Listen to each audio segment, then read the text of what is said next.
Hey guys, it's Cugsley, and welcome back to another video. So, I was gone this weekend because I don't think I mentioned it, but I went on a camping trip. So, actually, as I was there, the coronavirus outbreak got even more serious. What with people like shutting down schools and shit. So, hope I didn't get sick. I guess I don't feel sick, but we'll see in a few days, right? But either way, though. So this video, last video I should say, before my SCP games review, I talked about how I was kind of going to try reimagining 173's AI and trying to make it better. Well, recently, damn it, it always like skips way to the beginning of like scrolling. It's a weird glitch.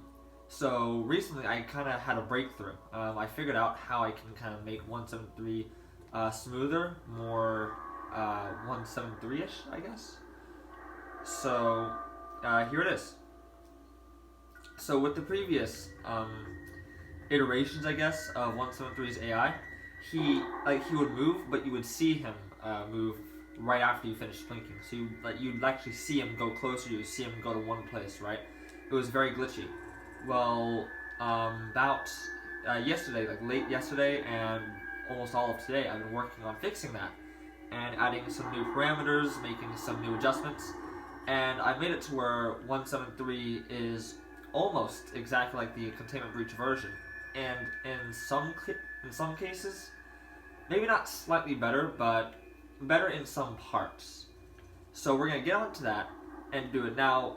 Of course, because of the fact that the original containment breach was made in an actual game engine and had a lot more tools available to it, there's definitely some glitches here that aren't in there, but what I'm particularly proud of is how simple I was able to make it work, and how efficient in what I wanted it to do it is. So I'm gonna just kind of explore the halls here until I find him. And when I do find him, actually, you're gonna see the first thing I changed, which is really cool. So depending on how soon I find him, I may or may not cut some footage out. Because how it works is whenever you go near one of these hallways, or one of these rooms, these 4-ways/3 ways, he has a chance of spawning, like a 1 in 10 chance. So it's basically just one, if you want him to spawn, which I don't know why you would when you're playing, basically just go back and forth, and eventually he'll spawn, and if he doesn't, then just rewind and try again. So I'll start off explaining kind of what I changed. So the first thing I did was I wanted to figure out a way to fix his, I guess, low latency, where, well, latency, if I'm correct with the terms, basically refers to the user's input responding to the actual output on the screen.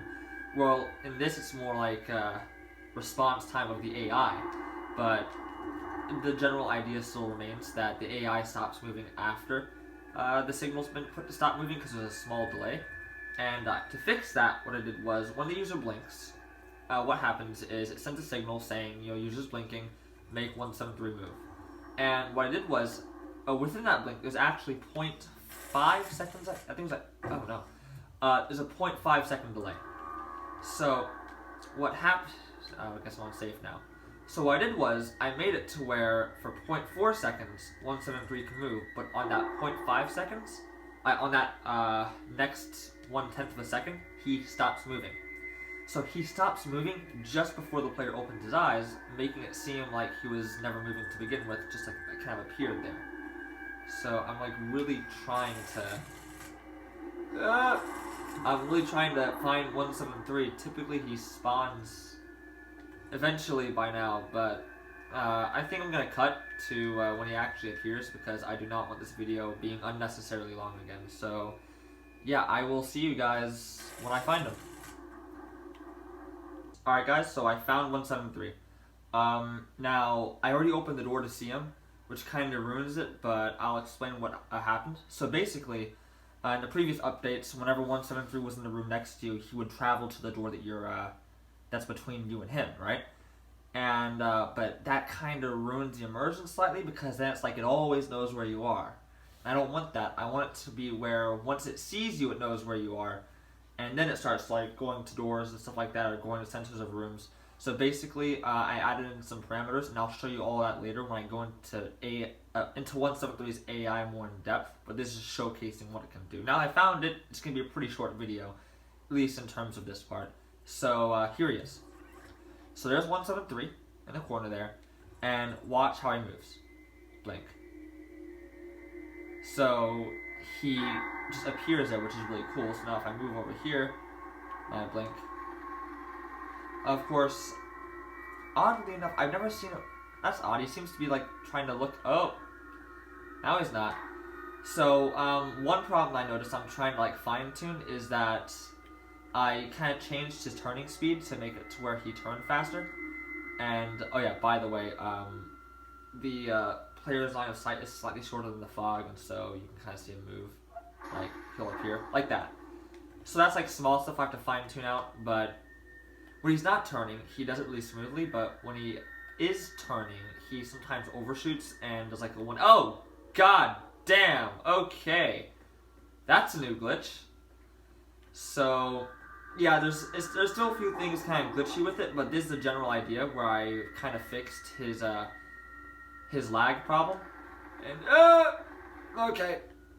And now another cool thing is this. So instead where typically you would like go back to where you can't see him, and you'd see him kind of like inch as you get closer. Now he doesn't move, but the second that you close your eyes, right, because there's a center of the room right there. There's a little tag, and once it senses you can't see the tag, 173 will actually teleport to that spot, like that, which kind of fixes that movement problem, and it also makes it really seamless. And gets rid of a lot of errors. I might change it to moving at some point, but as of right now, it's not too necessary. So there's that, and remember, now that he's seen me, if I close the door, and I open it, there he is. But, another cool thing, actually, I don't know how I do this, because I need to, yeah, I can't really show this here, but he can't forget where you are.